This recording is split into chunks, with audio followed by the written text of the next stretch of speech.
اللہ الرحمن الرحیم۔ حضرت عمر بن عبدالعزیز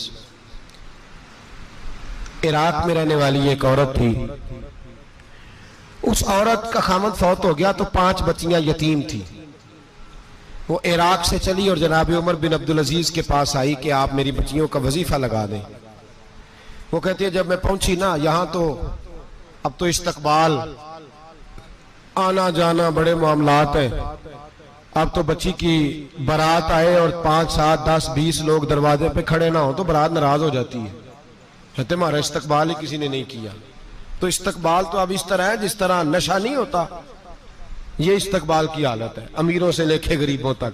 مجھے پوچھا ہی نہیں کسی نے، کرسی نہیں دی، آگے نہیں بٹھایا، اب یہ والا معاملہ ہے۔ اور میں میری طرح کے لوگ نیک لوگوں کی بات نہیں کرتا، اب تو ہم دیکھتے ہیں فلاں مولانا کا استقبال ہو رہا ہے، فلاں کے لیے لوگ کھڑے ہو رہے ہیں، نعرے لگ رہے ہیں، اور اب تو میں دیکھتا ہوں ایسے ایسے ہاتھ لہراتے ہیں صوفی اور درویش کہلانے والے، جیسے سیاسی لیڈر لہرایا کرتے ہیں۔ یہ کیا طریقہ ہوا؟ یہ کون سا طرز زندگی؟ میرے نبی پاک صلی اللہ علیہ وسلم نے فرمایا جو خواہش کرے کہ میں آؤں اور لوگ کھڑے ہوں وہ تو جہنمی ہے، تو دوزخی ہے۔ سارے وہی طریقے ہم اختیار کرتے جا رہے ہیں، وہی پروٹوکول ہے ہر جگہ۔ وہ لوگ جن کے دروازے کھلے ہونے چاہیے تھے وہاں بھی ہر وقت کے لیے معاملات طے ہو گئے۔ یاد رکھیں میرے نبی پاک علیہ السلام نے جو تعلیمات دی، حضرت عمر بن عبدالعزیز رحمت اللہ تعالی علیہ، عورت کہتی ہے میں پہنچ گئی، میں نے لوگوں سے پوچھا گھر کہاں ہے، تو کہا وہ جہاں بوری لٹک رہی ہے نا باہر ٹاٹ کا پردہ لگا ہوا ہے وہ حضرت عمر بن عبدالعزیز کا گھر ہے۔ کہتی ہے میں دروازے پہ دستک دی، ایک عورت نے دروازہ کھولا تو مجھے بی بی جان کے اندر بلایا۔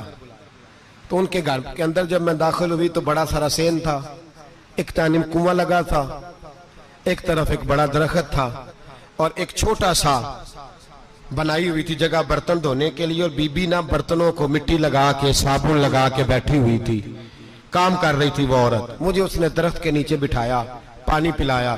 کیسے آئی ہو؟ میں نے کہا امیر المومنین سے ملنا ہے۔ کہنے لگی بیٹھو تھوڑی دیر میں آ جاتے۔ کہتی میں نے سمجھا گھر کی کوئی ملازمہ ہے، میں بیٹھ گئی۔ تھوڑی دیر گزری پھر دستک ہوئی، اس بی بی نے اٹھ کے دروازہ کھولا تو جب وہ شخص اندر آئے تو کہنے لگی بڑی دیر سے برتنوں کو صابن لگا کے بیٹھی ہوں، کہاں رہ گئے تھے؟ کہتی ہیں وہ صاحب کہنے لگے بس ذرا مصروف ہو گیا تھا، دوڑے گئے کنویں سے پانی نکالا، بی بی کو دیا، اس نے برتن دھوئے۔ کہتی ہے پھر تھوڑا سا سرکہ اور ایک رات کی روٹی وہ لائی، اس شخص نے کھائی۔ میں نے کہا کہ یہ دونوں گھر کے ملازم ہیں، میاں بیوی کام کرتے ہیں۔ جب وہ کھانا کھا چکے تو وہ عورت میرے پاس آئی، کہنے لگی اٹھ کے مل لو امیر المومنین سے۔ میں نے کہا کون امیر المومنین؟ تو کہنے لگی کب سے تو آئے ہیں، یہ جس نے کنویں سے پانی نکالا یہی مسلمانوں کا امیر ہے، اور یہ جس نے درخت کے نیچے بیٹھ کے سرکے سے روٹی کھائی ہے یہی ہے۔ یہ فرشتوں کی داستان نہیں، یہ وہ لوگ ہیں۔ میں رات کو بھی کہہ رہا تھا ایک جگہ پہ کہ یہ لوگ جو ہے نا جن کا آپ روز شکوہ کرتے ہیں حکومتیں بڑی خراب ہیں، یہ کوئی نہیں خراب، بالکل خراب نہیں۔ جتنے سیاسی لیڈر ہیں سارے صحیح ہیں، خراب وہ لوگ ہیں جو انہیں ووٹ دے کے لیڈر بناتے ہیں، بالکل خراب نہیں۔ میں تو ان کے حق میں ہوتا جا رہا ہوں۔ ناراض ہو گئے نا آپ لوگ؟ اللہ کرے تسی ہو جاؤ تو اگلے الیکشن سے سیانے بھی ہو جاؤ، آمین تو کہہ دیں۔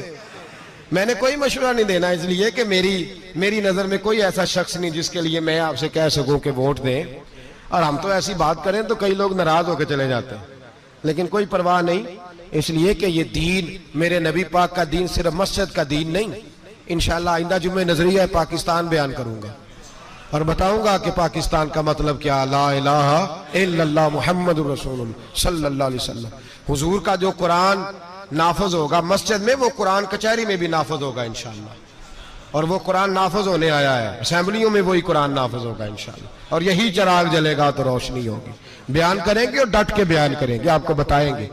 جو بات سمجھا رہا ہوں فی الوقت وہ سمجھے، مجرم وہ نہیں جو بڑا بن کے لوٹتا ہے، مجرم وہ ہے جو اس کو سپورٹ کرتا ہے، جس نے اسے بڑا بنایا ہے۔ یہ یاد رکھ لیں، ہماری کوئی بچت نہیں ہوگی، ہم سے پوچھا جائے گا، ہم سارے کچہری میں کھڑے ہوں گے، اللہ سوال کرے گا کہ تم بتاؤ تم ان کے مددگار کیوں بنے تھے، تم سپورٹ کیوں کرتے تھے، یہ پوچھا جائے گا اور ہم نے جواب دینا ہے۔ بہرحال عام دام برسر مطلب جناب عمر بن عبدالعزیز رحمت اللہ علیہ کے وہ بی بی گئی تو کہنے لگی کہ یہ امیر المومنین ہے؟ کہا ہاں۔ وہ اٹھ کے حاضر ہوئی، کہا حضور میں عراق سے آئی ہوں، میرا خامند فوت ہو گیا، میری 5 بیٹیاں ہیں، وظیفہ لگا دے۔ وہ بی بی کہتی ہے میرا دل تھا کہ یتیم بچیوں کا 100 دینار سال کا لگا دیں گے تو بڑی بات ہے۔ کہتی ہیں جب میں ان کے پاس گئی تو حضرت عمر بن عبدالعزیز کو بتایا تو وہ رونے لگ گئے اور مجھ سے معافیاں مانگنے لگے۔ میں نے کہا حضور آپ کیوں معافی مانگتے ہیں؟ تو کہنے لگے اس لیے معافی مانگ رہا ہوں کہ تو میری رعایا میں تھی اور تیری 5 بچیاں یتیم تھی، تجھے خود چل کے آنا پڑا ہے، میرا کام تھا تیری خبر لیتا، معاف کر دے اللہ کی رضا کے لیے۔ انہوں نے وظیفہ لکھنا شروع کیا تو میری ایک بچی کا 1000 دینار سال کا لکھا۔ میں نے کہا اللہ تیرا شکر ہے۔ پھر دوسری بچی کا 1000 لکھا تو میں نے کہا اللہ تیرا شکر ہے۔ تیسری کا 1000، چوتھی میں نے کہا شکر ہے۔ جب چوتھی کا لکھا تو میں نے کہا اللہ آپ کا اقبال بلند کرے، اللہ آپ کو ہمیشہ اسی طرح پھلتا پھولتا رکھے۔ کہتے ہیں جناب عمر بن عبدالعزیز نے قلم رکھ دیا، فرمانے لگے میں 5ویں کا وظیفہ نہیں لکھوں گا، 4 بہنوں سے کہنا بانٹ کے اسے بھی دے دیں۔ کہا حضور کیوں؟ آپ فرمانے لگے جب تک تو اللہ کا شکر ادا کر رہی تھی میں بھی رب سے جڑا ہوا تھا اور اللہ سے ڈر کے لکھ رہا تھا، اب تو نے میری تعریف کی ہے، اب میری ذات آ گئی ہے، اب میں اگر یہ وظیفہ لکھوں گا تو اس سے اللہ راضی نہیں ہوگا، اس سے میرے نفس میں ریا پیدا ہوگی، اب میں 5ویں کا نہیں لکھوں گا، جا اور جا کے عراق کے گورنر کو دے۔ بی بی کہتی ہے میں گھوڑے پہ بیٹھی اور میں چند دنوں کے بعد عراق پہنچی۔ جب سویرے آ کے میں نے والی عراق کو رکا دیا تو وہ چیخ مار کے رویا۔ میں نے کہا کیا ہوا؟ تو کہنے لگا بی بی آج رات کو حضرت عمر بن عبدالعزیز کا انتقال ہو گیا، فوت ہو گئے، تو انتقال کر گئے۔ کہتی میں بھی تڑپ کے روئی۔ میں نے کہا میری یتیم بچیوں کا کیا بنے گا؟ تو وہ گورنر کہنے لگا تیرے وظیفے جاری رہیں گے، تجھے ملتے رہیں گے۔ تو کہنے لگی کیسے؟ کہنے لگا میں اگر تو گورنر رہا تو تیرا وظیفہ جاری رہے گا، اور اگر گورنری سے اتر بھی گیا تو میں ذاتی طور پہ مالدار ہوں، پھر بھی تیری بچیوں کے ماہانہ پیسے پہنچتے رہیں گے۔ میں نے کہا تو کیوں دے گا؟ کہتی وہ رو پڑا۔ کہنے لگا اگر امیر حضرت عمر بن عبدالعزیز جیسے ہوں تو پھر اللہ گورنروں کے دلوں میں بھی رحم ڈال دیا کرتا ہے، پھر میرے جیسے لوگوں کو بھی وہ بدل دیتا ہے۔ حضرت عمر بن عبدالعزیز گھر آئے، 3 بیٹیاں تھیں، ایک کو آواز دی وہ آئی تو اس نے منہ پہ ہاتھ رکھا ہے، دوسری کو آواز دی وہ آئی تو منہ پہ ہاتھ رکھا ہے، تیسری کو آواز دی تو منہ پہ ہاتھ رکھا ہے۔ آپ نے اپنی بیوی سے کہا کہ یہ بچیاں منہ پہ ہاتھ کیوں تینوں نے رکھا ہوا ہے، کیا بات ہے؟ تو بی بی رو پڑی، کہنے لگی 4 دن ہو گئے میری بیٹیاں پیاس سے روٹی کھا رہی ہیں، 4 دن ہو گئے، ان کے منہ سے بدبو آتی ہے، اس لیے وہ آپ کے سامنے آتی ہیں تو منہ پہ ہاتھ رکھ لیتی ہیں 4 دنوں سے۔ بی بی رو رہی ہے، حضرت عمر جلال میں آ گئے۔ آپ فرمانے لگے تو یہ رو رہی ہے، تو روئی ہے، تو نے میرے گھر میں رہ کے اللہ کی ناشکری کی ہے، تو شکر ادا نہیں کرتی کہ 3 وقت پیاز اور روٹی تجھے گھر کی 4 دیواری کے اندر مل جاتا؟ رو رہی ہے، اور میں میرے ساتھ باہر نکل، تجھے وہ لوگ دکھاؤں جو جھونپڑیوں میں رہتے ہیں اور مانگ کے کھاتے ہیں، تجھے دکھاؤں۔ اتنی ناشکری کہ گھر کے اندر پیاز پہنچ رہا ہے، روٹی پہنچ رہی ہے، اور تو کہتی ہے میری بیٹیاں پیاز سے کھاتی ہیں، شکر کر فاقے نہیں کاٹنے پڑے۔ پھر اگلے لفظ کہے تو رو پڑے۔ فرمانے لگے میں نے تو مصطفیٰ کے وہ حالات بھی سنے ہیں جس میں کئی دن بی بی فاطمہ نے فاقے کی، تو گھر کے اندر پیاز پہنچ رہا ہے، تو ابھی بھی سادگی، عاجزی اور قناعت نعمت تھی ان لوگوں کی۔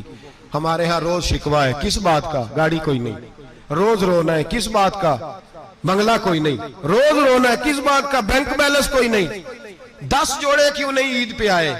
اور یہ صرف عورتوں کا مسئلہ نہیں، ہمارے اندر بھی یہ بات بدرجہ اولا، ہم روز اپنے آپ کو مسکین کہتے ہیں، غریب کہتے ہیں، لاچار کہتے ہیں، مجبور کہتے ہیں۔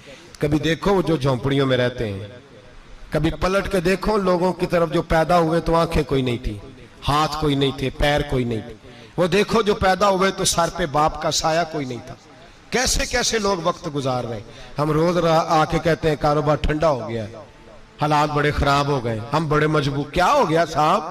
اللہ کے دن ہے، سارے اللہ کے دن ہے، وصل اچھا ہے نہ فراق اچھا ہے، یار جس حال میں رکھے وہی حال اچھا ہے۔